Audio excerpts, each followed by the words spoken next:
যখন একটি জাতি পাপাচারের সীমা ছাড়িয়ে যায়, আল্লাহ তাআলা তাদেরকে নানানভাবে সতর্ক করেন। কখনো প্রকৃতির ভয়ঙ্কর তাণ্ডবের মাধ্যমে, কখনো আবার মানুষের সৃষ্টি দুর্যোগের মাধ্যমে। পবিত্র কোরআনে স্পষ্ট বলা হয়েছে, স্থলে ও সমুদ্রে বিপর্যয় দেখা দেয় মানুষের হাতের কৃতকর্মের কারণে, যাতে তাদের কর্মের কিছু ফল ভোগ করানো হয় এবং তারা ফিরে আসে। লস অ্যাঞ্জেলেসের সাম্প্রতিক দাবানল যেন এরকমই এক সতর্কবার্তা। কারণ এই শহর তারকা ও বিত্তশালীদের বিলাসবহুল জীবনযাপনের বাহিরে ছিল অন্ধকার এক জগৎ। অশ্লীলতায় মোড়ানো এই শহরের সান ফার্নান্ডো ভ্যালি এলাকা পর্ন সিনেমা তৈরির জন্য বেশ পরিচিত, যার ফলে কেউ কেউ এই জায়গাকে পাপের নগরী বলেও সম্বোধন করেন।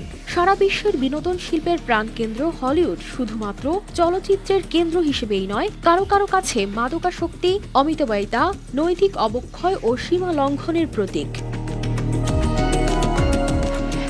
সম্প্রতি এই শহরই পরিণত হয়েছে এক ভয়ঙ্কর দাবানলের পাঁকে। হাজার হাজার একর জমি পুড়ে ছাই, আকাশ ঢেকে গেছে ধোঁয়ায়, আর মানুষের চিৎকার যেন বাতাসেই মিশে গেছে। 4 দিনের দাবানলে প্রাণ হারিয়েছেন অন্তত 10 জন। ধ্বংস হয়েছে 10,000-এরও বেশি স্থাপনা। প্রকৃতির এই তাণ্ডব কি কেবলই এক দুর্ঘটনা, নাকি এর পেছনে রয়েছে কোনো গভীর বার্তা?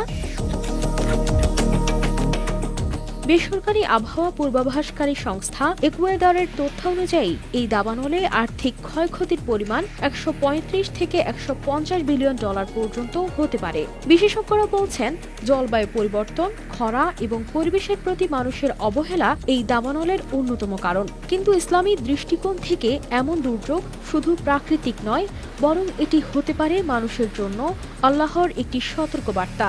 তাই তো আল্লাহর রাসূল সাল্লাল্লাহু আলাইহি সাল্লাম বলেছেন, অশ্লীলতা এবং নির্লজ্জতা কোনো কিছুর সৌন্দর্য বৃদ্ধি করে না, বরং তা ক্ষতি করে।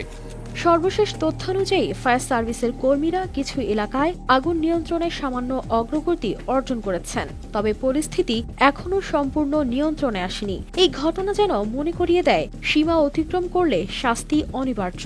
আল্লাহর ইচ্ছার সামনে সবই অসহায়। কানিস ফাতেমা শিমু, RTV।